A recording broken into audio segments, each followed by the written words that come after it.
नमस्कार, आदाब, सलाम, सत श्री अकाल। मेरा नाम है नवीना और आप देख रहे हैं मेरा चैनल सोलो गर्ल ट्रैवलर। जिसे अभी तक आपने सब्सक्राइब नहीं किया है तो ये बिल्कुल सही समय है। अगर आप चाहते हैं रेगुलर ट्रैवल अपडेट्स तो आप इसे अभी के अभी सब्सक्राइब कर लीजिए। ये खबर है उन लोगों के लिए जो कि हाल फिलहाल में south Africa, Namibia, Botswana, Zimbabwe, Mozambique और लेसोतो और इस्वातिनी नाम के देशों से ट्रैवल करने वाले थे यूएई में। दरअसल वहां पे ओमिक्रॉन नाम के नए कोविड-19 वेरिएंट की वजह से स्प्रेड होने की वजह से ज्यादा केसेस पाए जाने की वजह से यूएई ने ट्रैवल बैन इंपोज कर दिया है, यानी कि वहां से इनबाउंड फ्लाइट्स किसी भी तौर पे यूएई में लैंड नहीं हो पाएगी। एंड इन केस अगर आप लोग वहां से ट्रैवल प्लान कर रहे थे तो आपको डायरेक्ट फ्लाइट्स लेने नहीं दिया जाएगा और वहां के नए स्प्रेड को रोकने के लिए यूएई ने नवंबर 29 यानी कि आज और मंडे से इस ट्रैवल बैन को इम्पोज किया है और ये इफेक्टिव रहेगा अंटिल फर्दर नोटिस। ये जो डिसीजन है general civil aviation authority, supreme council for national security and national emergency crisis and disaster management authority ने मिलकर लिया है, जिससे कि इस नेशन को प्रोटेक्ट किया जा सके। अब एक खतरे की घंटी लोगों के दिमाग में ये बजनी शुरू हुई है कि क्या अब इंडिया, नेपाल, बांग्लादेश, पाकिस्तान, श्रीलंका जैसे देशों को भी ट्रैवल बैन झेलना पड़ेगा? क्या फिर से फ्लाइट्स बैन कर देगा यूएई?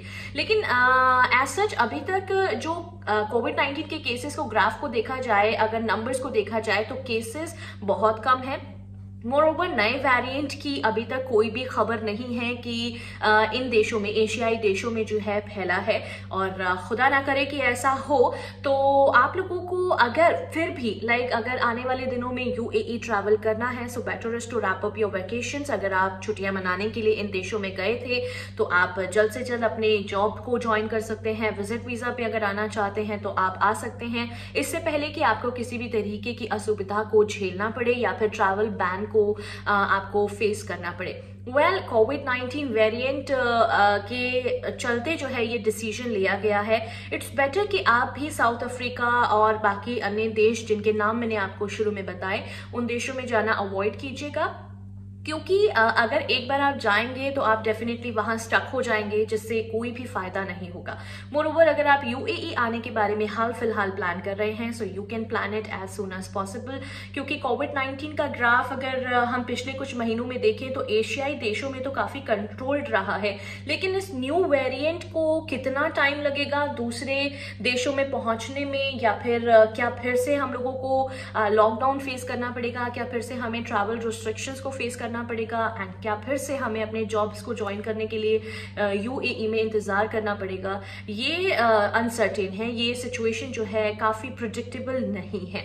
जहां तक डेटा या फिर ग्राफ्स बताते हैं, एशियाई देश के लोग जो हैं वो सबसे ज्यादा यूएई, अमेरिका, कनाडा और गल्फ के अन्य हिस्सों में जो है ज्यादा जॉब सर्च के लिए आते हैं। और इस साल क्योंकि एक्सपो 2020 भी अनाउंस किया गया और जो कि मार्च 2021 तक, 31 मार्च तक चलने वाला है, तो संभावनाएं कम है कि एशियाई देशों में लॉकडाउन लगेगा या फिर बैन जो है यूएई अनाउंस करेगा। एंड जस्ट बिकॉज कोई भी ऑफिशियल न्यूज अभी तक यूएई की तरफ से इन देशों के लिए नहीं है, so there is no concern about getting panicked. But अगर आप सेफर साइड को कंसीडर करना चाहते हैं तो सबसे पहला जो एडवाइजरी है वो ये कि आप कोविड-19 से वैक्सीनेटेड अब तक अगर नहीं है तो रिक्वायर्ड कोविड-19 वैक्सीन जो कि कोविशील्ड है, ऑक्सफोर्ड एस्ट्राजेनेका यूएई में जिसका नाम जाना जाता है, आप इंडिया से ले सकते हैं। अन्य देशों में अगर सिनोफार्म या फिर फाइजर नाम की वैक्सीन अवेलेबल है तो आप उसके 2 डोजेस जल्द से जल्द ले लीजिए, क्योंकि यहाँ पे वैक्सीनेटेड लोगों को ज्यादा बेनिफिट है। दुबई भले से ही ट्रैवलर्स को बिना वैक्सीन के आने के लिए अलाउ कर रहा है, लेकिन आपको रेगुलर कोविड-19 टेस्ट से गुजरना पड़ेगा। मोर ओवर आप लिमिटेड जगहों पर जाने के लिए काबिल रहेंगे। आपको पास दिखाना रहेगा, आपको जो आपका वैक्सीनेटेड स्टेटस है वो भी कई जगहों पर दिखाना पड़ सकता है if you are travelling to Abu Dhabi, Sharjah. अलग अलग अमीरात्स के अलग अलग रूल्स एंड रेगुलेशंस हैं। जिस भी कंट्री में आप जाएं, जिस भी अमीरात में जाएं, जिस भी सिटी में आप जाएं, better is to just check the guidelines. जिन एयरलाइंस के साथ आप बुक कर रहे हैं, बैगेज पॉलिसीज को चेक कीजिए, आप ट्रैवल डॉक्यूमेंट रिक्वायरमेंट्स को जरूर चेक कीजिए and then you can plan your travel as